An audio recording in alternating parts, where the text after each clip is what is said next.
Hi views, പുതിയൊരു വീഡിയോയിലേക്ക് എല്ലാവർക്കും സ്വാഗതം. ഞങ്ങൾ ഇന്ന് മഹാരാഷ്ട്രയിലുള്ള ഇന്ത്യയിലെ തന്നെ 6ാമത്തെ ജ്യോതിർലിംഗമായ ഭീമാശങ്കർ കാണാൻ പോവുകയാണ്. ഇപ്പം നമ്മൾ വൈകിട്ടാണ് ഇറങ്ങുന്നത്. ഇവിടുന്ന് ഒരു 4-5 മണിക്കൂറിനകത്തുള്ള യാത്രയുണ്ട്. അപ്പം വൈകിട്ട് രാത്രി കയറാൻ പറ്റുമെങ്കിൽ കയറും, ഇല്ലെങ്കിൽ രാവിലെ കയറി തൊഴുതിട്ട് വരും. അപ്പോൾ പോകുന്ന വഴിക്കുള്ള കാഴ്ചകളൊക്കെ കാണാം. അപ്പം നമ്മുടെ വീഡിയോ കാണുന്ന കുറച്ച് പേർക്കെങ്കിലും അറിയായിരിക്കും, നമ്മളിവിടെ മഹാരാഷ്ട്രയിലെ അഹമ്മദ്നഗറിലാണുള്ളത്. അപ്പം ഇവിടെ നിന്ന് നമുക്ക് ഇപ്പം മഹാരാഷ്ട്രയിൽ നമുക്ക് 3 ജ്യോതിർലിംഗമുണ്ട്. അപ്പോൾ അതിൽ ഒരെണ്ണമായ ഭീമാശങ്കർ കാണാനാണ് നമ്മൾ പോകുന്നത്. അപ്പം നമ്മൾ നിൽക്കുന്നിടത്തു നിന്ന് ഒരു 174-175 കിലോമീറ്ററോളം ഉണ്ട്. ഒരു 4.5 മണിക്കൂർ യാത്രയും കാണിക്കുന്നുണ്ട്.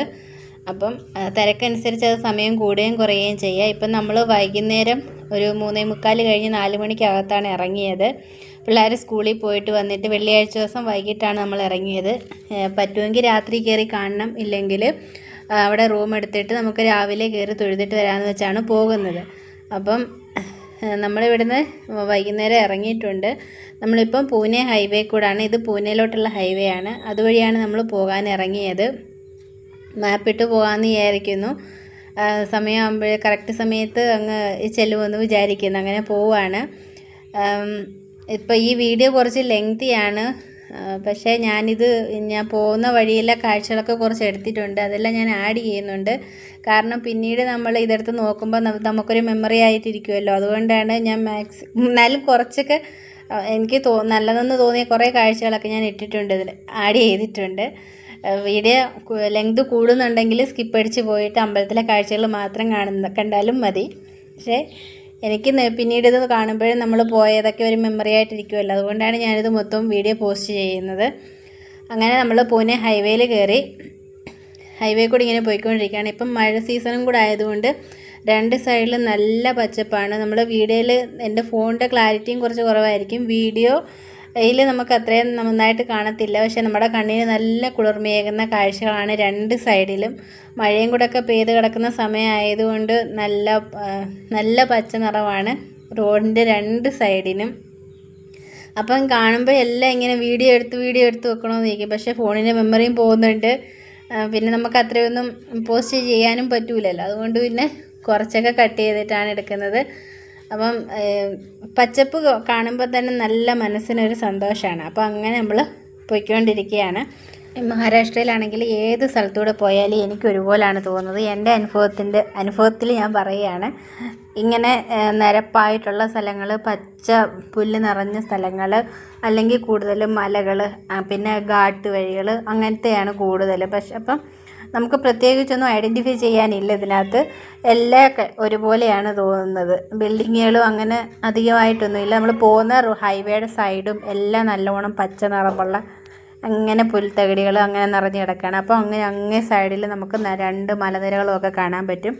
അങ്ങനെ നമ്മളൊരു സിറ്റിയിലോട്ട് എത്തിയിട്ടുണ്ട്. അവിടെ എനിക്ക് നിറച്ച് പൂമാലകൾ തൂക്കിയിട്ടേക്കുന്ന കടകളാണ്. അപ്പോൾ ഇവിടെ അടുത്തൊരു അമ്പലമുണ്ട്. അമ്പലത്തിൻ്റെയൊക്കെ അടുത്താണ് ഇങ്ങനെ കാണുന്നത്. നമുക്കിനി ഒരു 3 മണിക്കൂറൂടെ പോകണം. ഒരു 139 കിലോമീറ്ററോളം ഉണ്ട്. പോകുന്ന വഴിക്ക് നല്ല മഴക്കോളും ഒക്കെ ഉണ്ട്. മഴ വരാനുള്ള സാധ്യതകളൊക്കെ ഉണ്ട്. ഇതിപ്പോൾ ഒരു റിവറാണ് താഴെ കൂടെ പോകുന്നത്, പക്ഷേ റിവറിനകത്ത് വെള്ളമൊന്നുമില്ല, വെള്ളമൊക്കെ കുറവാണ്. അപ്പം അങ്ങനെ നമ്മൾ മുന്നോട്ട് പോവുകയാണ്. അങ്ങനെ നമ്മളിപ്പോൾ ഹൈവേ കൂടെ തന്നെയാണ് പോയിക്കൊണ്ടിരിക്കുന്നത്. ഇപ്പം നമ്മൾ ഹൈവേയിൽ നിന്ന് ബൈ റൂട്ട് കയറാൻ പോവുകയാണ്. നമുക്ക് ഇവിടെ ഈ ഭീമാശങ്കറിലോട്ട് പോകാനാണെങ്കിൽ പൂനെയിൽ നിന്ന് ഒരു 120 കിലോമീറ്റർ ഉണ്ട്. അഹമ്മദ്നഗറിൽ നിന്ന് 170 കിലോമീറ്റർ. നമുക്ക് വരുന്നതിനാണെങ്കിൽ പൂനെ റെയിൽവേ സ്റ്റേഷനിൽ ഇറങ്ങിയിട്ട് വരാം, അല്ലെങ്കിൽ പൂനെ എയർപോർട്ടിൽ ഇറങ്ങിയിട്ട് അവിടുന്ന് ബസ്സിനോ ടാക്സിക്കോ ഒക്കെയാണ് ഇങ്ങോട്ട് സാധാരണ ആൾക്കാർ പോകാറുള്ളത്, അല്ലെങ്കിൽ സ്വന്തം വണ്ടിയിൽ പോകാം. ഇപ്പം നമ്മൾ ബൈ റൂട്ടിൽ നിന്ന് കയറി ഒരു ചെറിയ സ്റ്റേറ്റ് ഹൈവേയിലൂടെയാണ് ഇപ്പോൾ പോയിക്കൊണ്ടിരിക്കുന്നത്. ഇനി നമുക്ക് അങ്ങോട്ടെല്ലാം ചെറിയ വഴികളായിരിക്കും. ആ വഴിയിലോട്ട് കയറിയപ്പോൾ തന്നെ നല്ല ഭംഗിയുള്ള 2 സൈഡിലും മരങ്ങളും നല്ല വേരിങ്ങനെ തൂങ്ങിക്കിടക്കുന്ന കുറേ മരങ്ങളൊക്കെ നല്ല കാഴ്ചയുണ്ട് കാണാൻ. അങ്ങനെ നമ്മളൊരു സിറ്റിയിലെത്തിയിട്ടുണ്ട്. അങ്ങനെ നമ്മൾ സിറ്റി കൂടെ പോവുകയാണ്. അപ്പോൾ അവിടെ ഒരു മന്ദിരമുണ്ട്. മന്ദിറിൻ്റെ അടുത്ത് ഇങ്ങനെ പൂക്കടകളും മാലകളും ഒക്കെ തൂക്കിയിട്ടിരിക്കുന്നുണ്ട്. അപ്പം അതിൻ്റെ കുറച്ച് മുന്നോട്ട് പോകുമ്പോൾ ഒരു മന്ദിരമൊക്കെ കാണാൻ പറ്റും നമുക്ക്. ഇവിടെ അകത്തോട്ട് കയറി പോകുമ്പോഴത്തേക്ക് അങ്ങനെ നമ്മൾ സിറ്റിയിലൂടെ പോയിക്കൊണ്ടിരുന്നു. പിന്നെ നമ്മൾ അടുത്തൊരു വില്ലേജിലോട്ട് കയറാൻ പോകുന്നത് ഷിരൂർ വില്ലേജ്, മഹാരാഷ്ട്രയിലെ ഷിരൂർ വില്ലേജാണ് ഇപ്പം നമ്മളങ്ങോട്ട് കയറുന്നത്. ഇനി ഇവിടെ ആണെങ്കിലും നമുക്ക് റോഡിൽ കുറേ കുതിരകളെയും കഴുതകളെയും ഒക്കെ കാണാൻ പറ്റും. അതാണ്ട് ഇപ്പം റോഡിന് നടുക്ക് ഒരെണ്ണം നിൽപ്പുണ്ട്. ഇതാ ഇവിടെ ഒരാൾ നിൽപ്പുണ്ടേ. നേരത്തെ നമ്മൾ പശുവിനെയും കാളകളെയൊക്കെ ആയിരുന്നു കാണുന്നത്. ഇപ്പം വന്ന് കുതിരകളും കഴുതകളും എല്ലാം റോഡിൽ ഇങ്ങനെ നിൽക്കുകയാണ്. അപ്പം നല്ല മഴക്കോളൊക്കെ ഉണ്ട്, മഴയ്ക്കുള്ള സാധ്യതകളൊക്കെ ഉണ്ട്. എന്നാലും നമുക്കിപ്പോൾ കയറേണ്ടുന്നത് ഒരു മലയാണ്. അത് രാത്രി ആവുമായിരിക്കും അങ്ങ് ചെല്ലുമ്പോഴത്തേക്ക്. ഒരു പേടിയൊക്കെ ഉണ്ട്, വഴി എങ്ങനെയാണെന്നുള്ളതൊന്നും അറിയത്തില്ല അങ്ങോട്ട് പോകുന്നത്. ഇപ്പം ചെറിയ വഴിയാണെങ്കിലും കുഴപ്പമില്ല, ആളും പേരൊക്കെ ഉണ്ടല്ലോ, കുഴപ്പമില്ല. പക്ഷേ ഇപ്പം കർക്കിടക മാസം ആയതുകൊണ്ടും അവിടെ നല്ല തിരക്കാണ്. പോയിട്ട് വന്നവരൊക്കെ പറയുന്നത് 5-6 മണിക്കൂറൊക്കെ ക്യൂ നിന്നിട്ടാണ് വന്നതെന്നാണ് പറയുന്നത്. ഇനി നമുക്കൊരു 2 മണിക്കൂർ യാത്രയുണ്ട്. ഒരു 106 കിലോമീറ്റർ ആണെന്ന് തോന്നുന്നു കാണിച്ചത്. അപ്പോൾ നമുക്ക് ഈ പോകുന്ന വഴിയൊക്കെ നല്ല ഭംഗിയുണ്ട് കാണാൻ. മരങ്ങളും ചെടികളും പിന്നെ കൃഷിസ്ഥലങ്ങളും ഒരുപാടുണ്ട്. കൃഷിസ്ഥലത്തിനകത്താണ് ഈ കരിമ്പും പിന്നെ കോണും അങ്ങനെയുള്ള കുറേ കൃഷികളൊക്കെയാണ് ചെയ്യുന്നത്. അങ്ങനെ നമ്മൾ വീണ്ടും അടുത്ത വില്ലേജിലോട്ടൊക്കെ കയറാൻ പോകണം. നാരായൺഗാവ്, ഓസാർ, അങ്ങനെ ശിക്രാപൂർ, അങ്ങനെ കുറേ വില്ലേജിൻ്റെ പേരൊക്കെ അവിടെ എഴുതിയിട്ടുണ്ട്. അങ്ങനെ നമ്മൾ സൈഡ് പിടിച്ച് പോവുകയാണ് അങ്ങോട്ട്. പിന്നെ വണ്ടിയെ കയറിയിട്ട് ഇപ്പോഴാണ് അങ്കിത്തും അഭിയൊന്ന് നൂന്നിരിക്കുന്നത്. അവർ സ്കൂളിൽ നിന്നൊക്കെ വന്നതായതുകൊണ്ട് ക്ഷീണം ഉണ്ടായിരുന്നു. അപ്പോഴേ വണ്ടി എടുത്തപ്പോഴത്തേക്ക് രണ്ടുപേരും ഉറങ്ങിപ്പോയായിരുന്നു. പിന്നെ ഇപ്പോഴാണ് രണ്ടുപേരും ഒന്ന് കണ്ണ് തുറന്ന് നൂന്നിരിക്കുന്നത്. ഒരു ഹായ് പറയാൻ പറഞ്ഞത്. അങ്ങനെ നമ്മൾ പോയിക്കൊണ്ടിരുന്നു. ഇനി എവിടെയെങ്കിലും കൃഷിസ്ഥലം കാണുമ്പോൾ നിർത്തി നോക്കണമെന്നൊക്കെ പറഞ്ഞുകൊണ്ട് അങ്ങോട്ട് പോവുകയാണ്. അപ്പോഴത്തേക്ക് തന്നെ ചെറിയ ചാറ്റൽ മഴയൊക്കെ തുടങ്ങി. പിന്നെ നമ്മൾ വൈകിട്ട് ചായയൊന്നും കുടിച്ചില്ലായിരുന്നു, ചായ എടുത്തിട്ടാണ് പോയത്. അപ്പം പിന്നെ നമുക്കിനി ചായയൊക്കെ കുടിക്കണം. എവിടെയെങ്കിലും നിർത്തിയിട്ട് ചായ കുടിക്കാമെന്ന് വിചാരിച്ചാണ്ട്. ഇവിടെ എല്ലാം നിറച്ച് തെങ്ങുകളൊക്കെ ഉണ്ട്. പക്ഷേ തെങ്ങിനകത്ത് കായ്ഫലമൊന്നുമില്ല, തെങ്ങ് മാത്രമേ ഉള്ളൂ. അത് നമ്മൾ പറഞ്ഞുകൊണ്ട് വരുമായിരുന്നു, ഇവിടുത്തെ തെങ്ങിനകത്തൊന്നും കായില്ലാത്ത എന്താണ് എന്നൊക്കെ പറഞ്ഞു പോകുമായിരുന്നേ. പിന്നെ എവിടെയെങ്കിലും ഒന്ന് നിർത്തിയിട്ട് നമുക്ക് ചായ കുടിക്കണമെന്നൊക്കെ വിചാരിച്ചിരിക്കുകയായിരുന്നു. അങ്ങനെ നമ്മൾ അടുത്ത വില്ലേജിലോട്ട് കയറിയിട്ടുണ്ട്. പേര് വായിക്കാൻ പറ്റിയില്ല. അപ്പോഴത്തേക്ക് നല്ല മഴ തുടങ്ങി. ഇനി നമുക്ക് പുറത്തിറങ്ങി ചായ കുടിയൊന്നും നടക്കത്തില്ല. അപ്പം നമുക്ക് വണ്ടിക്കകത്തിരുന്ന് തന്നെ ചായ കുടിക്കാമെന്ന് വിചാരിച്ചു. മഴ പെയ്യുന്നുണ്ട്, നല്ല ഭംഗിയുണ്ട് കാണാൻ. 2 സൈഡിലും മരങ്ങളും, ചെറിയ റോഡാണെങ്കിൽ അധികം തിരക്കൊന്നുമില്ല. ഇടയ്ക്കൊക്കെ 1-2 വണ്ടികളൊക്കെ വരുന്നതേ ഉള്ളായിരുന്നു. അങ്ങനെ നമ്മൾ വണ്ടിക്കകത്ത് തന്നെ ഇരുന്ന് ചായയൊക്കെ കുടിക്കാമെന്ന് വിചാരിച്ച് ചായ ഒഴിച്ചു. സൂക്ഷിച്ച് കുടിച്ചില്ലെങ്കിൽ മൂക്കിനകത്ത് കയറിപ്പോവും, ആ രീതിയിലാണ്. നല്ല വളവും തിരിവും, പിന്നെ ഇടയ്ക്ക് വണ്ടി വരുവാണെങ്കിൽ ബ്രേക്ക് പിടിക്കേണ്ടി വരും, അങ്ങനെയൊക്കെ ബുദ്ധിമുട്ടുണ്ടായിരുന്നു. എന്നാലും സാരമില്ല, നമുക്ക് ചായ കുടിക്കാൻ. ഈ വണ്ടി നിർത്തിയാൽ ഇറങ്ങാനും പറ്റൂല, മഴയല്ലേ. അതുകൊണ്ട് വണ്ടിക്കകത്ത് തന്നെ ഇരുന്ന് ചായ കുടിക്കാമെന്ന് വിചാരിച്ചു. അങ്ങനെ ചായയും ബിസ്ക്കറ്റും ഒക്കെ ഉണ്ടായിരുന്നു. ഇനി അവിടെ ചെല്ലുമ്പോഴത്തേക്ക് നമുക്ക് രാത്രി 8:30 ഇപ്പോൾ സമയം കാണിക്കുന്നത്. നമ്മളിപ്പോൾ പോകുന്ന ഭീമാശങ്കർ എന്ന് പറയുന്ന ജ്യോതിർലിംഗമുള്ള അമ്പലം, അത് സഹ്യാദ്രി കുന്നിലാണ്. പൂനെ ഡിസ്ട്രിക്റ്റിൽ ഖേദ് എന്ന് പറയുന്ന താലൂക്കിലാണ് സ്ഥിതി ചെയ്യുന്നത്. അതൊരു മലയുടെ മുകളിലാണ്. കുറച്ച് ഉള്ളിലോട്ട് കയറി പോകണം. ഒരു വില്ലേജിൽ നിന്നൊരു 50 കിലോമീറ്റർ ഉള്ളിലോട്ട് ഒക്കെയാണ്. പക്ഷേ നമ്മളവിടെ രാത്രിയിലായിരിക്കും എത്തുന്നത്. അതുകൊണ്ട് നമുക്ക് അവിടുത്തെ പുറത്തെ കാഴ്ചകളൊന്നും കിട്ടത്തില്ലായിരിക്കും. എന്നാലും പോയി നോക്കാം. രാത്രി കയറാൻ പറ്റുന്നെങ്കിൽ കയറിയിട്ട് പോരാം, ഇല്ലെങ്കിൽ രാവിലെ കയറണം എന്നൊക്കെ പറഞ്ഞാണ് പോകുന്നത്. ഇനി അങ്ങോട്ടുള്ള കാഴ്ചകളൊക്കെ കാണാം. അങ്ങനെ നമ്മൾ ചായയൊക്കെ കുടിച്ച് എല്ലാവരും ചായ കുടിച്ചു. ആഹാ, നല്ല കാഴ്ചകളും കണ്ടു. വണ്ടിക്കകത്തിരുന്ന് ചായയും കുടിച്ച് പാട്ടും കേട്ട് പോകാൻ നല്ല രസമുണ്ടായിരുന്നു. പക്ഷേ നല്ല രസമുണ്ട്, പക്ഷെ അതോടൊപ്പം പേടിയുണ്ട്. ഇനി വഴിയൊക്കെ എങ്ങനെ ആകുമോ എന്നൊക്കെ ഉള്ളത്. മലയുടെ മുകളിലൊക്കെ അല്ലേ, നമ്മൾ മാപ്പൊക്കെ നോക്കുമ്പോൾ ഇങ്ങനെ വളഞ്ഞും തിരിഞ്ഞും കിടക്കുന്ന വഴികളൊക്കെയാണ് കാണിക്കുന്നത്. അപ്പം അതിൻ്റേതായ ഒരു പേടി ഉണ്ടായിരുന്നു. എന്നാലും വിചാരിച്ചു രാത്രിയാവുമ്പം ഇനി വേറെ വണ്ടികളൊക്കെ വരുമോ എന്നൊക്കെയായിരുന്നു ചിന്തകൾ. എന്നാൽ നമുക്ക് ചൂട് ചായ, മല, മഴ, പാട്ട്, നല്ല രസം. അപ്പോൾ അങ്ങനെ നമ്മൾ ചായയൊക്കെ കുടിച്ച് മുന്നോട്ട് പോയിക്കൊണ്ടിരുന്നു. അപ്പോൾ ഒരു വണ്ടിക്കകത്താണെങ്കിൽ 2 പശു എന്തോ നടുക്കൊരു കുതിരയും നിൽപ്പുണ്ട്. അതിനെ ഇങ്ങനെ കൊണ്ടുവന്നു. അപ്പം വീണ്ടും പുറത്തോട്ട് നോക്കുമ്പോൾ മൊത്തം നമുക്ക് കൃഷികളാണ് കാണാൻ പറ്റുന്നത്, കരിമ്പും കൃഷി അങ്ങനെയൊക്കെ. അങ്ങനെ അഭിയൊക്കെ കുറച്ചൊക്കെ ആക്റ്റീവായിട്ട് വരുന്നു. ഉറങ്ങി കുറച്ച് ക്ഷീണമൊക്കെ മാറിയപ്പോഴത്തേക്ക് ഒന്ന് എണീറ്റൊക്കെ ഇരുന്ന് പിന്നെ ഇനി എപ്പോൾ അങ്ങ് ചെല്ലും. ഇനി നമുക്കൊരു 63 കിലോമീറ്റർ ഉണ്ട്. 1 മണിക്കൂർ 47 മിനിറ്റുമാണ് കാണിക്കുന്നത്. അപ്പം വഴി അങ്ങനെ ഇടുങ്ങിയ വഴി ആയതുകൊണ്ട് നമുക്ക് സമയം ഒരുപാടെടുക്കും, കുറച്ച് ദൂരമേ ഉള്ളെങ്കിലും. അങ്ങനെ നമ്മൾ പോവുകയാണ്. ഇതിപ്പോൾ 2 മലകളുടെ ഇടയ്ക്കൂടാണ് നമ്മൾ പോയിക്കൊണ്ടിരിക്കുന്നത്. അങ്ങനെ നമ്മൾ പോയിക്കൊണ്ടിരിക്കുന്ന ഈ നമുക്ക് ലെഫ്റ്റ് സൈഡിൽ കാണുന്ന പാറ കൊണ്ടുള്ളൊരു മലയാണ്. അത് വെട്ടിയിട്ടാണ് നമുക്കിവിടെ റോഡാക്കിയിട്ടിരിക്കുന്നത്. ഞാൻ പറഞ്ഞില്ലേ, ഇത് കൂടുതലും മലകളും ഘാട്ടുവഴികളുമാണ്. ഇപ്പം നമ്മൾ ചെറിയൊരു ഹൈവേയിലോട്ട് കയറിയിട്ടുണ്ട്. കുറച്ച് മാത്രമേ ഉള്ളൂ ഹൈവേ കൂടെ. ഹൈവേയിൽ നിന്ന് നമ്മളിനി താഴെ ഇറങ്ങി സൈഡിൽ കൂടെ പോകണം. അപ്പം പോകേണ്ടുന്നത് നമുക്കിനി ഭീമാശങ്കർ മാഞ്ചാർ റോഡെന്നാണ് അവിടെ ആ റോഡ് പറയുന്നത്. അപ്പം അതുവഴി അങ്ങോട്ട് പോകണം. ഹൈവേ കുറച്ച് സമയമുള്ളായിരുന്നു. ഹൈവേയിലോട്ട് കയറിയപ്പോൾ ഒരു സമാധാനമായിരുന്നു ഹൈവേ കൂടെ പോകുമ്പോഴും. പിന്നെ നമുക്ക് വീണ്ടും താഴെ ഇറങ്ങേണ്ടി വരും. അങ്ങനെ പോകുന്ന വഴിക്ക് നമുക്ക് ഒരു പറ്റം ചെമ്മരിയാടുകളൊക്കെ ഇങ്ങനെ മേഞ്ഞ് നടക്കുന്ന സൈഡിൽ അങ്ങോട്ട് നോക്കൂ. ഈ പച്ചപ്പ് കാണുമ്പോൾ കണ്ണിന് നല്ല കുളിർമയല്ലേ. അപ്പോൾ അങ്ങനെ നമ്മൾ ഹൈവേ നിന്ന് ഇറങ്ങാറായിട്ടുണ്ട്. നമ്മുടെ ഡെസ്റ്റിനേഷനിലേക്കുള്ള ഒരു ഇവിടെ ഭീമാശങ്കർ എന്നുള്ള ബോർഡ് കണ്ടിട്ടുണ്ട്. അപ്പം നമുക്ക് അവിടുന്ന് ഹൈവേന്ന് ഡീവിയേറ്റ് ചെയ്യാൻ സമയമായിട്ടുണ്ട്. അപ്പം അവിടെ ലെഫ്റ്റിലോട്ടാണ് ആരോ കാണിച്ചിരിക്കുന്നത്. അപ്പം നമുക്കിനി അതുവഴി പോകണം. ഹൈവേയിലെ കറക്കം കഴിഞ്ഞു. ഇനി നമ്മൾ താഴെ ഇറങ്ങുകയാണ്. അപ്പം ഈ ഹൈവേന്ന് താഴെ ഇറങ്ങി ഇനി നമുക്ക് ലെഫ്റ്റ് തിരിഞ്ഞ് പോകണം. അപ്പോൾ ഇനി അങ്ങോട്ടുള്ള കാഴ്ചകൾ അതിലും ഭയങ്കരമായിരിക്കും. നല്ല ഭംഗിയുള്ള കാഴ്ചകളായിരിക്കും. അങ്ങോട്ട് പോകുന്ന കാഴ്ചകളൊക്കെ നമുക്ക് നോക്കാം. അപ്പോൾ നമ്മൾ ഹൈവേന്ന് താഴോട്ട് പോവുകയാണ് ഇനി ഭീമാശങ്കറിലോട്ട്. ഇവിടുന്ന് ഒരു എനിക്ക് തോന്നുന്നു 64-65 അത്രയും കിലോമീറ്റർ ആയിരുന്നു തോന്നി ഇനി അങ്ങോട്ട് നമുക്കൊരു അകത്തോട്ടുള്ളത്. അത് നമുക്ക് മൊത്തം മലയാണ് കയറാനുള്ളത്. അപ്പോൾ ഇനി അങ്ങോട്ടുള്ള കാഴ്ചകൾ കാണാം. ഇനി നമുക്ക് ഏകദേശം ഒരു 65-66 അത്രയും കിലോമീറ്ററേ ഉള്ളൂ. പക്ഷേ അതിന് 1.5 മണിക്കൂർ ഒക്കെ കാണിക്കുന്നുണ്ട്. അങ്ങോട്ട് കയറിയപ്പോൾ തന്നെ നല്ല പച്ചപ്പും നല്ല കൃഷി സ്ഥലങ്ങളും ഒക്കെ ആയിരുന്നു. പിന്നെ ഒരു വില്ലേജിൽ കൂടെയാണ് പോകുന്നത്. അപ്പം കുറേ വീടുകളും ഒക്കെ കാണാൻ പറ്റി നമുക്ക്. ഇവിടുത്തെയൊക്കെ വീടുകളിൽ ഇങ്ങനെ നമ്മുടെ നാട്ടിൽ കുറച്ച് സാമ്യമൊക്കെ ഉണ്ട് വീടുകൾ. അങ്ങനെ ഇവിടെ എല്ലാം പിന്നെ ചെറിയ ചെറിയ വില്ലേജുകളായിരിക്കും. അപ്പോൾ അങ്ങോട്ടുള്ള ദൂരവും എല്ലാം ഇവിടെ നമുക്ക് ബോർഡുകളിൽ കാണാൻ പറ്റും. അങ്ങനെ നമ്മൾ മുന്നോട്ട് പോവുകയാണ്.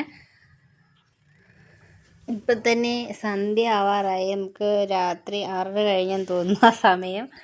അപ്പം ഇരുട്ടായി തുടങ്ങുന്നുണ്ട്. നമുക്കിനി എത്രമാത്രം വീഡിയോകൾ പുറത്തെടുക്കാൻ പറ്റുമെന്ന് അറിയത്തില്ല. എന്നാലും എടുക്കാൻ പറ്റുന്നത്രേ എടുക്കണമെന്ന് വിചാരിക്കുന്നു. പിന്നെ ഇപ്പം നമ്മളങ്ങനെ പോയിക്കൊണ്ടിരിക്കുകയാണ്.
അങ്ങനെ നമ്മുടെ അമ്പലത്തിലേക്ക് എത്താൻ ഇനി ഒരു 49 കിലോമീറ്ററേ ഉള്ളൂ. പക്ഷേ നമുക്ക് 1.5 മണിക്കൂറും കാണിക്കുന്നുണ്ട് അങ്ങോട്ട് എത്തിപ്പെടാൻ.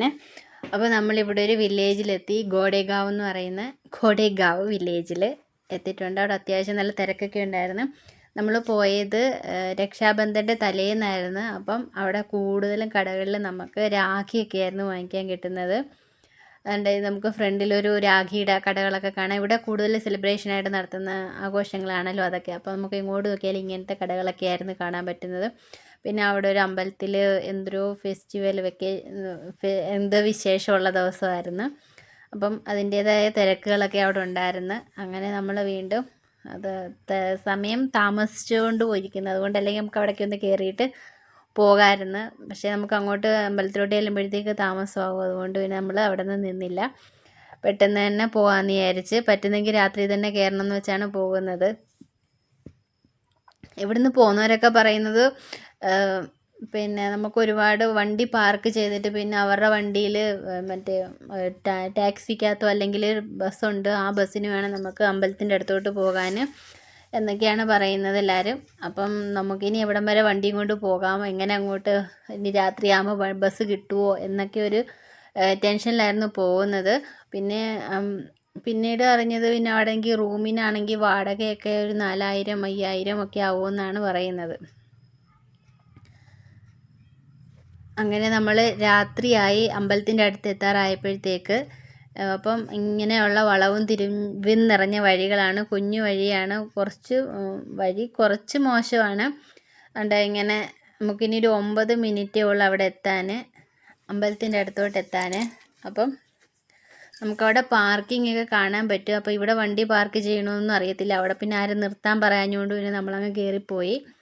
അപ്പോൾ പേടിച്ചാണ് പോകുന്നത്. കാരണം അങ്ങോട്ട് നമ്മൾ പോകുന്ന ഡയറക്ഷനിലോട്ട് നമ്മൾ മാത്രമേ ഉള്ളൂ പോകാനും. കൂടുതലും വണ്ടികളും തിരിച്ചു വരുന്നതായിരുന്നു. രാവിലത്തെ ദർശനം എല്ലാം കഴിഞ്ഞിട്ട് ഇറങ്ങി വരുന്നവരായിരുന്നു കൂടുതലും. അങ്ങോട്ട് പോകാനും വണ്ടികൾ കുറവായിരുന്നു.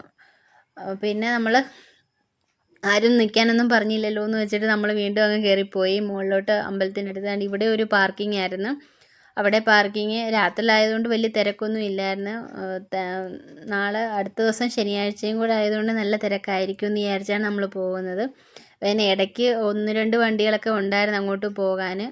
അതുകൊണ്ട് വഴിയും ഭയങ്കര പാടായിരുന്നു. പിന്നെ നമ്മൾ മുകളിലോട്ട് കയറിയപ്പോഴത്തേക്ക് കുറേ മഞ്ഞൊക്കെ ഇറങ്ങി വരുന്നുണ്ടായിരുന്നു, ഫോഗൊക്കെ ആയി വരുന്നുണ്ടായിരുന്നു. ആ അമ്പലത്തിൻ്റെ അടുത്ത് എത്താറായ വഴിയിൽ മാത്രമേ ഇങ്ങനെ ലൈറ്റ് ഉള്ളായിരുന്നു. ബാക്കിയെല്ലാം ലൈറ്റ് ഇല്ലാത്ത വഴികളായിരുന്നു. നമ്മുടെ വണ്ടിയുടെ വട്ടം കൊണ്ട് പിന്നെ ഓപ്പോസിറ്റ് വണ്ടി വരുവാണെങ്കിൽ വഴി എവിടാന്ന് പോലും കാണാൻ പറ്റാതെ വണ്ടി നിർത്തി കൊടുക്കേണ്ട അവസ്ഥയായിരുന്നു. അങ്ങനെ ഒക്കെ ഒരുവിധം നമ്മൾ അമ്പലത്തിൻ്റെ അവിടെ എത്തിച്ചേർന്നു. പക്ഷേ നമ്മൾ രാത്രിയിൽ തന്നെ കയറി ദർശനവും ചെയ്തിട്ടുണ്ട്. അപ്പോൾ നമ്മൾ നോക്കൂ, ഈ വഴിയെല്ലാം ഒറ്റപ്പെട്ട വഴികൾ എന്നല്ല, നമുക്ക് ഒറ്റയ്ക്ക് പോകുമ്പോൾ ഒരു പേടിയാവും. പിന്നെ പുറകിലും മുന്നിലുമൊക്കെ വണ്ടി ഉണ്ടെങ്കിൽ കുഴപ്പമില്ല. അങ്ങനെ നമ്മൾ അവസാനം അങ്ങ് എത്തിച്ചേർന്ന് അമ്പലത്തിൽ. ഭഗവാന്റെ അനുഗ്രഹം കൊണ്ട് കുഴപ്പമൊന്നും കൂടാതെ അവിടെ എത്തിച്ചേർന്നിട്ടുണ്ട്. അങ്കിത്തും അഭിയും ചോദിക്കുക എപ്പോഴങ്ങ് ചെല്ലും എന്ന് പറഞ്ഞ്. വഴി പുറത്തോട്ട് നോക്കുമ്പം ഇരുട്ട് മാത്രമേ ഉള്ളൂ, ഒന്നും കാണാൻ പറ്റുന്നില്ല. ആകെപ്പാടെ വണ്ടിയുടെ വെട്ടം മാത്രമേ ഉള്ളൂ. പിന്നെ നമ്മൾ മുകളിലെത്തിയപ്പോഴാണ് കുറച്ചെങ്കിലും ഇങ്ങനെ സ്ട്രീറ്റ് ലൈറ്റ് കിട്ടിയത് ഇവിടെ. അങ്ങനെ നമ്മൾ ഇനി ഒരു 7 മിനിറ്റും കൂടെ ഉണ്ട് 1.3 കിലോമീറ്റർ പോകാൻ. അങ്ങനെ നമ്മൾ അമ്പലത്തിൻ്റെ അവിടെ എത്തിപ്പെട്ടു. നമ്മുടെ ഈ യാത്ര എന്ന് പറയുന്നത് നല്ലൊരു എക്സ്പീരിയൻസ് ആയിരുന്നു. ഞങ്ങൾ അമ്പലത്തിൽ പോയിട്ട് വീട്ടിൽ വന്നപ്പോഴും നമ്മളൊരു സ്വപ്നം കണ്ട പോലെയുള്ളൂ. ഇതാ പോയി ദേ വന്നു എന്ന് പറയുന്ന പോലെ ആ രീതി വരായിരുന്നു. അങ്ങനെ നമ്മൾ വണ്ടിയൊക്കെ പാർക്ക് ചെയ്ത് അമ്പലത്തിൻ്റെ അടുത്തോട്ട് പോവുകയാണ്. രാത്രി ആയതുകൊണ്ട് അധികം തിരക്കില്ല. സമയം രാത്രി 9:30 വരെ ഉണ്ട് അമ്പലത്തിൻ്റെ സമയം. നമ്മൾ ചെന്നപ്പോഴത്തേക്ക് 8:30 കഴിഞ്ഞായിരുന്നു. അങ്ങനെ നമ്മൾ വണ്ടിയൊക്കെ പാർക്ക് ചെയ്തിട്ട് പോവുകയാണ് അങ്ങോട്ട്. നല്ല മഴ പെയ്ത് അവിടെ എല്ലാം തെന്നിയൊക്കെ കിടക്കുകയാണ്. പിന്നെ പതുക്കെയൊക്കെ പോവുകയാണ്. കടകളൊക്കെ പക്ഷേ ആക്റ്റീവാണ്.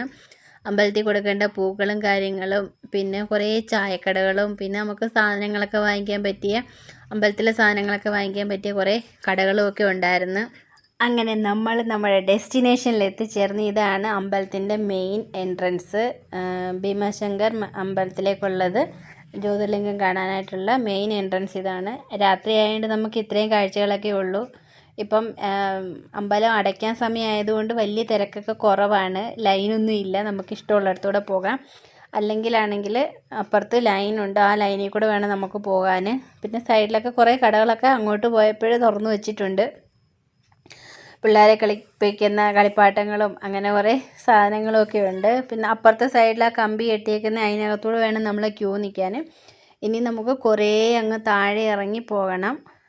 അപ്പം അങ്ങനെ പോകുന്ന വഴിക്കാണെങ്കിൽ നമുക്ക് ചന്ദനം തിലകമൊക്കെ ചാർത്താൻ ഇവിടെ ആൾക്കാരുണ്ടായിരുന്നു. പൈസ കൊടുക്കണം, ഒരാൾക്ക് 20 രൂപ വെച്ചിട്ടായിരുന്നു. അപ്പോൾ നമ്മളും അങ്ങനെ 3 പേർക്കും കുറിയൊക്കെ ഇട്ട് 2 സൈഡിലും മഹാകാൽ എന്നെഴുതും, പിന്നെ നടുക്ക് ഭീമാശങ്കർ. അടിപൊളിയായിരുന്നു. നല്ല തണുപ്പായിരുന്നു ആ ചന്ദനം ഇടുമ്പോൾ. അങ്ങനെ നമുക്ക് 3 പേർക്കും അങ്ങനെ പൊട്ടൊക്കെ വെച്ചു. അപ്പോൾ ഈ പുറകെ നിൽക്കുന്നവരൊക്കെ ദർശനം കഴിഞ്ഞിട്ട് വന്നവരാണ്. അപ്പോൾ അവരും വീണ്ടും കുറിയിടാൻ നിൽക്കുകയാണ്, ഇങ്ങനെ തിലകം ഇടാൻ നിൽക്കുകയാണ്. അപ്പം അമ്പലത്തിൽ വന്നതിൻ്റെ ഒരു പ്രതീതി തോന്നണ്ടേ, നമുക്ക് അകത്തുനിന്നല്ലാതെ പ്രസാദമൊന്നും അധികം കിട്ടത്തില്ലായിരിക്കും. അപ്പം ഇവിടുത്തെ ഒരു രീതി വെച്ചിട്ട് നമ്മളിവിടെ അമ്പലത്തിൻ്റെ പുറത്തുനിന്ന് ഇങ്ങനെ ഇതൊക്കെ ഇട്ടിട്ടാണ് അകത്തോട്ട് കയറി പോകുന്നത്. പിന്നെ താമസിക്കുന്നു, ഇനി അമ്പലത്തിനകത്ത് കയറാൻ പറ്റുമോ എന്നൊക്കെയുള്ള പെട്ടെന്ന് ചെയ്യുക പറഞ്ഞുകൊണ്ട് അങ്ങനെ നമ്മൾ പെട്ടെന്ന് കുറിയൊക്കെ ഇട്ടിട്ട് അകത്തോട്ട് പോവാണ്. എനിക്കിങ്ങനെയൊക്കെ ഇടുന്നത് ഇഷ്ടമാണ്, അതുകൊണ്ട് ഞാനും പിള്ളേരും ഇട്ട്, ഹസ്ബൻഡ് ഇട്ടില്ല. അങ്ങനെ സോറി പറഞ്ഞതിനകത്തൊരു തിരുത്ത്. 2 സൈഡിലും മഹാകാലിന് എഴുതത്തില്ല, 2 സൈഡിലും തൃശ്ശൂലത്തിൻ്റെ ഒരു ഇത് വെക്കുന്നത്, നടുക്ക് പിന്നെ ഭീമാശങ്കർ എഴുതി. ഞാൻ ഇപ്പോൾ എഴുതി കഴിഞ്ഞിട്ട് ഫോട്ടോ നോക്കിയപ്പോൾ എനിക്ക് എവിടെയോ മഹാകാലിന് എഴുതി വായിച്ച ഒരു ഓർമ്മ പോലെ തോന്നി, അതാണ് ഞാൻ അങ്ങനെ പറഞ്ഞത്.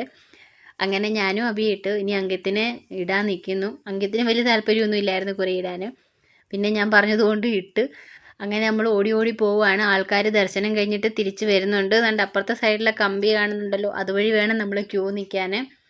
നമ്മൾ ഒരുപാട് സമയം ക്യൂ നിൽക്കണം. നാളെ അടുത്ത ദിവസം ശനിയാഴ്ചയും കൂടെ ആയതുകൊണ്ട് തിരക്ക് കൂടുതലായിരിക്കും. 5-6 മണിക്കൂർ. അപ്പം നമ്മൾ തിരിച്ചിറങ്ങിയപ്പം അവിടെ കടക്കാരനോടൊക്കെ അന്വേഷിച്ചപ്പോഴും അവർ പറഞ്ഞത് നാളെ തിരക്ക് കൂടുതലായിരിക്കും, 5-6 മണിക്കൂറെങ്കിലും ക്യൂ നിൽക്കേണ്ടി വരും എന്ന് പറഞ്ഞ്. അപ്പോൾ നിങ്ങളിപ്പം ദർശനം കഴിഞ്ഞെങ്കിൽ ഇന്ന് പൊയ്ക്കോളാൻ പറഞ്ഞ്. അങ്ങനെ നമ്മൾ അമ്പലത്തിലോട്ട് കയറുകയാണ്. അവിടെ അകത്ത് താഴെക്കൂടെ വേണം ദർശനത്തിന് പോകാൻ. പിന്നെ നമ്മൾ വെളിയിൽ നിന്ന് പൂവും, ബാസ്ക്കറ്റിനകത്ത് പൂവും, അവിടെ കൊടുക്കാനുള്ള തേങ്ങയും അങ്ങനെ പ്രസാദമൊക്കെ നമുക്ക് അവിടുന്ന് കിട്ടും.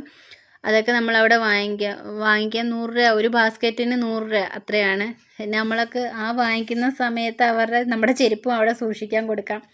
അങ്ങനെ 2 ബിസിനസ്സാണ് അവിടെ നടക്കുന്നത്. അപ്പോൾ നമ്മളങ്ങനെ പൂവൊക്കെ വാങ്ങിച്ച് അകത്തോട്ട് കയറാൻ പോവുകയാണ്. ഇപ്പോൾ മഴ പെയ്ത് കിടക്കുന്ന കാരണം എല്ലായിടവും ഇങ്ങനെ വെള്ളം വീണുകൊണ്ടിരിക്കുകയാണ്. പിന്നെ അവിടെ റിനോവേഷൻ വർക്ക് നടക്കുന്നുണ്ട്, മഴ നനയാതിരിക്കാൻ വേണ്ടി അവിടെ എന്തൊക്കെ വർക്ക് ചെയ്യുന്നുമുണ്ട്. ഞാൻ ആദ്യമായിട്ട് ഇങ്ങനെ ഇത്രയും തിരക്കില്ലാതെ കയറിപ്പോന്ന് എല്ലാവരും പറഞ്ഞ് കേട്ടപ്പോൾ വിചാരിച്ചു എത്ര സമയം എനിക്ക് ക്യൂവിനകത്ത് നിൽക്കേണ്ടി വരും എന്നൊക്കെ പറഞ്ഞ് ടെൻഷൻ അടിച്ച് പോയതാണ്. പക്ഷേ നമുക്കൊരു ബുദ്ധിമുട്ടും വന്നില്ല.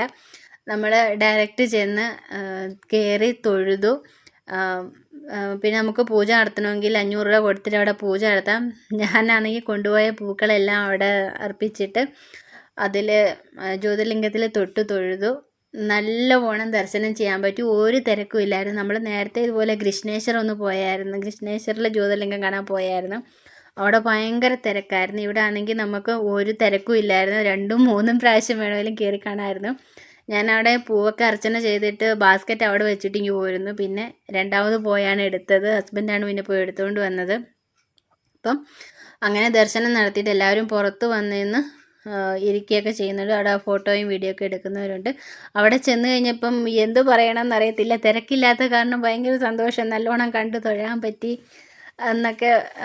എങ്ങനെ എന്തോ പ്രാർത്ഥിക്കുമെന്നൊന്നും അറിയുന്നില്ല, അങ്ങ് ചെന്ന് കണ്ട സന്തോഷം, ആ ഒരു സന്തോഷത്തിൽ അങ്ങനെ ഇരുന്നു. പക്ഷെ നമ്മൾ എന്നിട്ട് പോയ വഴിക്ക് നമശിവായൊക്കെ ചൊല്ലിയിട്ട് പോയി. ഇവിടെ ആണെങ്കിൽ ഒരുപാട് ക്യൂ ഒക്കെ ഉണ്ടായിരുന്നെങ്കിൽ അങ്ങനെ ഭയങ്കര ഒരു ഇതായിപ്പോയിരുന്നേനെ നമശിവായൊക്കെ ചെല്ലുമ്പോൾ, ഹര ഹര മഹാദേവ് എന്ന് പറഞ്ഞുകൊണ്ട്.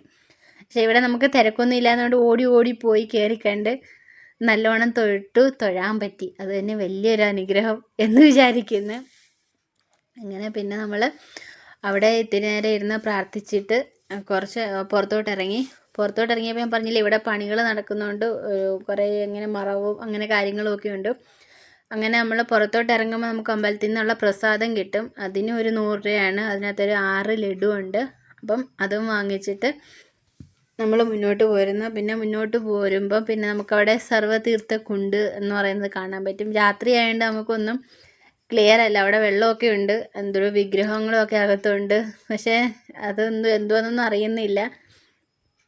രാത്രിയിലെ യാത്ര ആയതുകൊണ്ട് നമുക്കധികം ഒന്നും വീഡിയോ ഒന്നും എവിടെയൊക്കെയാണ് എന്തൊക്കെയാണെന്നൊന്നും അറിയുന്നില്ല. അവിടെ കയറി ദർശനം ചെയ്ത് ഇറങ്ങി നമ്മൾ ഇങ്ങോട്ട് പോരുന്നു.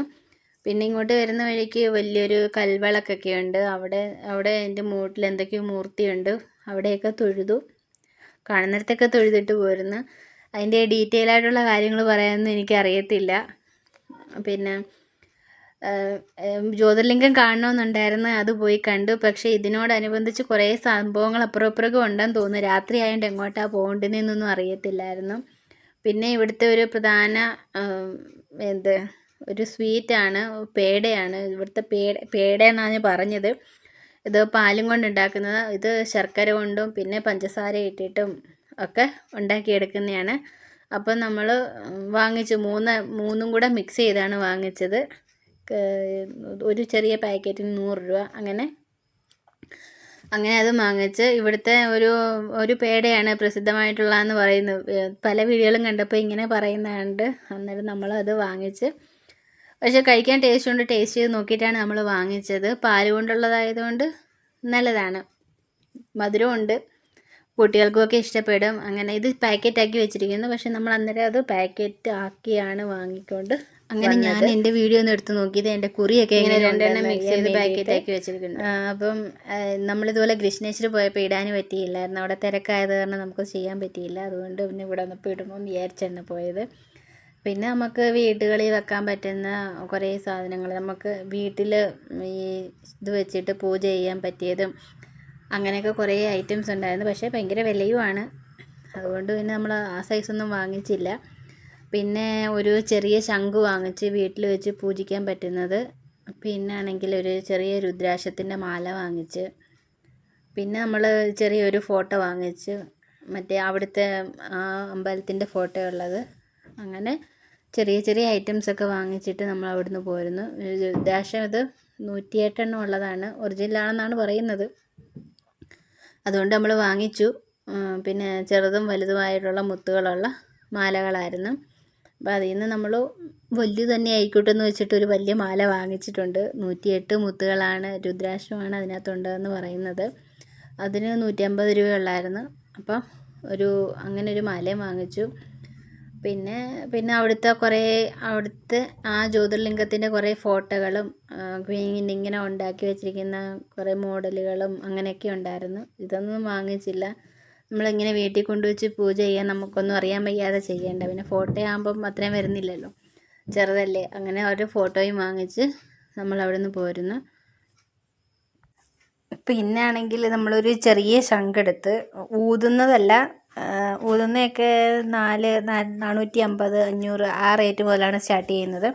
ഇത് നമ്മൾ ജസ്റ്റ് പൂജാ റൂമിൽ വെക്കാൻ വേണ്ടി മാത്രം ചെറിയൊരു ശംഖ് എടുത്ത്, പിന്നെ നമ്മുടെ ആദിയോഗി അങ്ങനത്തെ കുറേ മൂർത്തികളൊക്കെ ഉണ്ടായിരുന്നു. അങ്ങനെ കുറച്ച് സാധനങ്ങളൊക്കെ വാങ്ങിച്ചിട്ട് നമ്മൾ അവിടുന്ന് തിരിച്ചു പോയിരുന്നു. തിരിച്ചു പോകാൻ ഇറങ്ങിയപ്പോഴത്തേക്ക് നല്ല മഴയായിരുന്നു. ആൾക്കാരൊക്കെ അങ്ങോട്ട് വരുന്ന ഒരു കുടയും കൊണ്ടും റെയിൻ കോട്ടും കൊണ്ടൊക്കെ ആയിരുന്നു വരുന്നത്. നമ്മൾ ഇറങ്ങിയ സമയത്ത് മഴയില്ലായിരുന്നു. തിരിച്ചു കയറാൻ നേരം നല്ല മഴയായിരുന്നു. പിന്നെ കടകളൊക്കെ കൂടുതലും അടച്ച് തുടങ്ങിയിരുന്നു. പിന്നെ ചായക്കടയൊക്കെ ഉണ്ടായിരുന്നു ചെറുതൊക്കെ. പിന്നെ നമ്മൾ വിചാരിച്ച് മേളിൽ കയറിയിട്ട് ചായ കുടിക്കാമെന്ന് വിചാരിച്ച്, ചായയല്ല എന്തെങ്കിലും കഴിക്കാമെന്ന് വിചാരിച്ചിട്ട് അങ്ങോട്ട് കയറുകയാണ്. മഴയൊക്കെ പെയ്ത് കിടക്കുവാണ്ട് നല്ല വഴുക്കലൊക്കെ കാണും. അപ്പോൾ അതുകൊണ്ട് പതുക്കെയൊക്കെ കയറണം, ചാടി ഓടി കയറാനൊന്നും നിൽക്കരുത്. അങ്ങനെ നമ്മൾ കയറിക്കൊണ്ടിരിക്കുകയാണ്. അങ്കിത്തിനും അബിക്കൊക്കെ കടകൾ കണ്ടപ്പം മാഗി കഴിക്കണം എന്നൊക്കെ ഒരു തോന്നലൊക്കെ വന്നു തുടങ്ങി. ഞാൻ പറഞ്ഞ് വീട്ടിൽ ചെന്നിട്ട് മാഗി കഴിക്കാം എന്ന് പറഞ്ഞ് സൈഡ് പിടിച്ച് കൊണ്ടുപോവാണ്. അങ്ങനെ കടകൾ കൂടുതലും അടച്ചായിരുന്നു. പിന്നെ ഇതാണ് നമുക്കിനി ഇറങ്ങിപ്പോകേണ്ടുന്ന വഴി. ഇപ്പം മഴ പെയ്തപ്പോഴത്തേക്ക് നല്ല ഫോഗൊക്കെ ഇറങ്ങി തുടങ്ങിയിട്ടുണ്ടായിരുന്നു.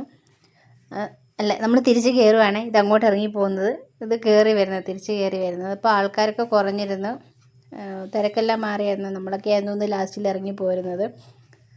അങ്ങനെ പോരുന്നു. പിന്നെ അവിടെ ഒരു കടയിൽ നിന്ന് നമ്മൾ ഉത്സവത്തിനൊക്കെ വാങ്ങിക്കുന്ന പൊരിയില്ലേ, അതും വാങ്ങിച്ചായിരുന്നു. അങ്ങനെ നമ്മൾ പോരുന്നു ഇങ്ങോട്ട്. പുറത്തിറങ്ങിയപ്പോഴത്തേക്ക് നല്ല മഴയായിരുന്നു. പിന്നെ നമ്മൾ തൊപ്പിയൊക്കെ കൊണ്ടുപോയായിരുന്നു, തണുപ്പിനിടുന്ന തൊപ്പി കൊണ്ടുപോയിട്ടുണ്ടായിരുന്നു. അതൊക്കെ വെച്ചുകൊണ്ട് തല നനയ്ക്കാതെ നമ്മളിങ്ങ് പോരുന്നു വണ്ടിയുടെ അടുത്തോട്ട്. അതുകൊണ്ട് അബിയാണെങ്കിൽ രുദ്രാക്ഷം ചൊല്ലിക്കൊണ്ട് വരുവാണ്. അങ്ങനെ നമ്മൾ വിജയകരമായിട്ട് ദർശനമൊക്കെ കഴിഞ്ഞ് തിരിച്ച് കയറി മുകളിലെത്താറായിട്ടുണ്ട്. അപ്പോൾ അബിയാണെങ്കിൽ ഇങ്ങനെ രുദ്രാക്ഷമൊക്കെ ചൊല്ലി നമഃ ശിവായ ഒക്കെ ചൊല്ലി വരുവാണ്. പകുതി കൂടുതലും കടകളൊക്കെ അടച്ചിരുന്നു. ഇനിയിപ്പം 1-2 കടകൾ അങ്ങനെയൊക്കെ ഒരു തുണിക്കടയൊക്കെ തുറന്ന് വെച്ചിട്ടുണ്ട്. അത് കാരണം തണുപ്പൊക്കെ അല്ലേ, അപ്പോൾ ആരെങ്കിലും എന്തെങ്കിലും വാങ്ങിച്ചാലും നോക്കി വെച്ചായിരിക്കും. ഇനി അടുത്ത ദിവസം രാവിലത്തെ ദർശനത്തിന് വേണ്ടിയിട്ട് ആൾക്കാർ വന്നു തുടങ്ങിയിട്ടുണ്ട് അങ്ങോട്ട്.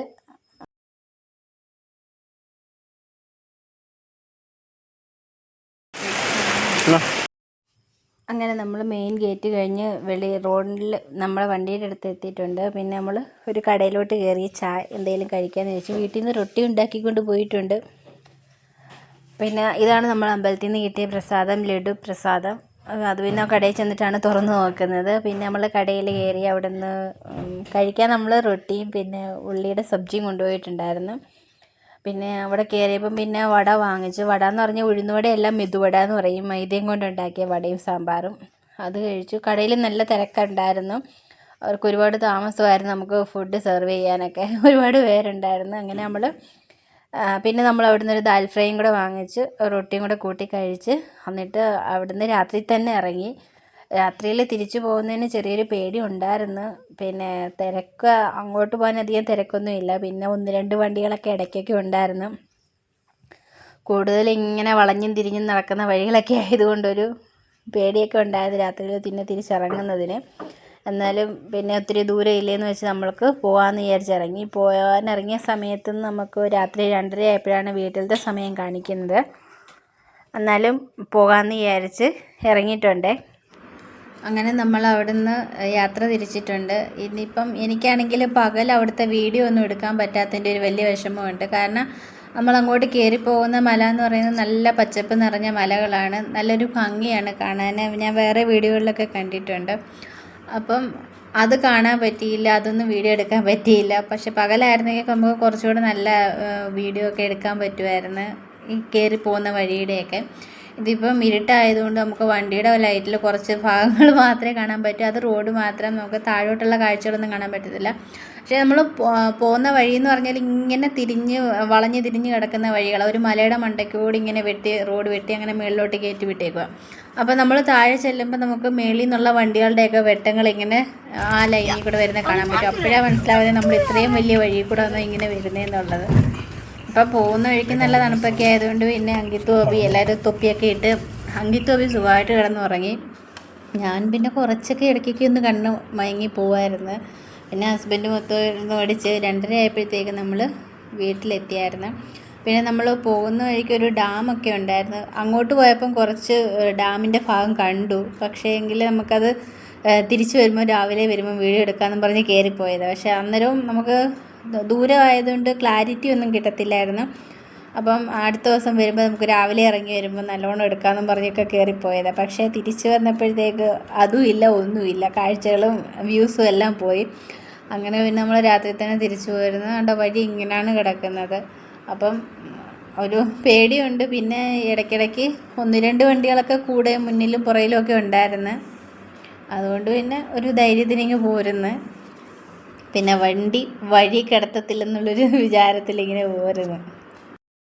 അങ്ങനെ നമ്മൾ പ്രതീക്ഷിക്കാതെ പെട്ടെന്നൊരു തീരുമാനം എടുത്ത് അങ്ങനെ പെട്ടെന്ന് തന്നെ പോയിട്ട് വന്നതാണ്. ഇപ്പോഴും വിശ്വാസമായിട്ടില്ല നമ്മളവിടെ അമ്പലത്തിൽ പോയിട്ട് തിരക്കില്ലാതെ കയറി തൊഴുതിട്ട് വന്നു എന്നുള്ളത്. അപ്പം ഇത്രയൊക്കെയാണ് നമ്മുടെ യാത്രയിലെ കാര്യങ്ങൾ ഉൾപ്പെടുത്തിയിട്ടുള്ളത്. പിന്നെ നമുക്ക് വെളിയിൽ നിന്നുള്ള ആ അമ്പലത്തിൻ്റെ ആ മുകുടത്തിൻ്റെ അതൊന്നും ഫോട്ടോ ഒന്നും എടുക്കാൻ പറ്റിയില്ല. രാത്രി ആയതുകൊണ്ട് അതൊന്നും എവിടെ നിന്നാലാണ് കാണുന്നതെന്ന് പോലും അറിയത്തില്ല. പക്ഷേ വീഡിയോയ്ക്കകത്തൊക്കെ ആ മുകുടം അതൊക്കെയാണ് പ്രധാനമായിട്ട് നമുക്ക് കാണുന്നത്. പിന്നെ ഒരു വണ്ടി നമ്മുടെ കൂടെ മുന്നിലും പുറയിലും ഒക്കെ ആയിട്ട് ഇടയ്ക്കിടയ്ക്ക് ഉണ്ടായിരുന്നു. ഇനി നമുക്ക് 2 മണിക്കൂറും കൂടെ ഒക്കെ കാണിക്കുന്നുണ്ട്, 2 മണിക്കൂർ 57 മിനിറ്റും ഒക്കെ കാണിക്കുന്നുണ്ട്. അങ്ങനെ നമ്മൾ ഹൈവേയിലൊക്കെ കയറി പിന്നെ പെട്ടെന്ന് അങ്ങ് പോയി. അവിടെ നിന്നൊരു അമ്പലത്തിൻ്റെ അടുത്തുനിന്ന് ഒരു 55-60 കിലോമീറ്ററിനൊക്കെ അവിടം വരെ ഉള്ളൂ മലയുടെ ആ റീജിയനൊക്കെ വരുന്നത്. പിന്നെ നമുക്ക് സാധാരണ ഹൈവേ പോലെ തന്നെ, ഹൈവേ അല്ല എന്നാലും സ്റ്റേറ്റ് ഹൈവേ ഒക്കെ ആയിരുന്നു. അപ്പം പിന്നെ ബാക്കിയൊന്നും കുഴപ്പമില്ലാത്ത വഴികളായിരുന്നു.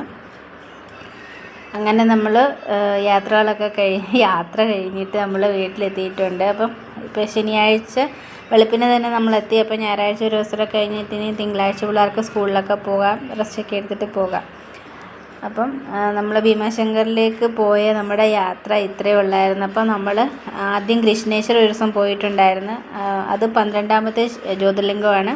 ഇപ്പം നമ്മൾ പോയത് ഇന്ത്യയിലെ ജ്യോതിർലിംഗങ്ങളിലൊന്നായ 6ാമത്തെ ജ്യോതിർലിംഗമാണ് ഭീമാശങ്കറിലുള്ളത്. അപ്പം ഞാൻ ഈ വീഡിയോ പോസ്റ്റ് ചെയ്യുമ്പോൾ അതിൻ്റെ ഡിസ്ക്രിപ്ഷൻ ബോക്സിൽ കൃഷ്ണേശ്വറിൽ പോയ വീഡിയോയുടെ ലിങ്കും കൂടെ ആഡ് ചെയ്തിരിക്കാം. താല്പര്യമുള്ളവർ കയറി കാണണം. അങ്ങനെ നമ്മൾ വീട്ടിലെത്തിയിട്ടുണ്ട്. അപ്പം രാത്രി 2:30 ആയിട്ടുണ്ട്. 2:30 ആയപ്പോഴത്തേക്ക് നമ്മൾ തിരിച്ച് വീട്ടിലെത്തി. അപ്പം ഞങ്ങളുടെ ഭീമാശങ്കർ പോയ വീഡിയോ ഇത്രയേ ഉള്ളായിരുന്നു. അപ്പം വീഡിയോ ഇഷ്ടപ്പെട്ടാൽ ഒന്ന് ലൈക്ക് ചെയ്യണം, ചാനലൊന്ന് സബ്സ്ക്രൈബ് ചെയ്യുകയും വേണം. And thank you for watching. ഇത് ഞാൻ പിന്നെ വീട്ടിൽ വന്നിട്ട് അടുത്ത ദിവസം എടുത്തതാണ് ലഡുവും പിന്നെ നമ്മൾ അവിടെ നിന്ന് വാങ്ങിച്ച പേട, ഷുഗറും ശർക്കരയും പാലിൻ്റെ ഒക്കെ കൂടെ ഉള്ള മിക്സ് വാങ്ങിച്ചത്. അപ്പം അത് അങ്കിത്തിനും ഒവിക്കൊക്കെ നന്നായിട്ട് ഇഷ്ടപ്പെട്ടായിരുന്നു. പിന്നെ നമുക്ക് ലഡു പ്രസാദമായിരുന്നു. പിന്നെ നമ്മൾ പൊരി വാങ്ങിച്ചായിരുന്നു അമ്പലത്തിൽ നിന്ന്. പിന്നെ ഇതാണ് നമ്മൾ അവിടെ നിന്ന് വാങ്ങിച്ച ഫോട്ടോ, അവിടുത്തെ ജ്യോതിർലിംഗത്തിൻ്റെ ഫോട്ടോ ഇതാണ് അവിടുത്തെ ജ്യോതിർലിംഗം. ഇതാണ് അവിടുത്തെ അമ്പലത്തിൻ്റെ മുകൾ ഭാഗമൊക്കെ കാണുന്നത്. പിന്നെ നമ്മൾ വാങ്ങിച്ച രുദ്രാക്ഷത്തിൻ്റെ മാലയാണിത്. പിന്നെ വാങ്ങിച്ചത് ഒരു ചെറിയ ശംഖായിരുന്നു.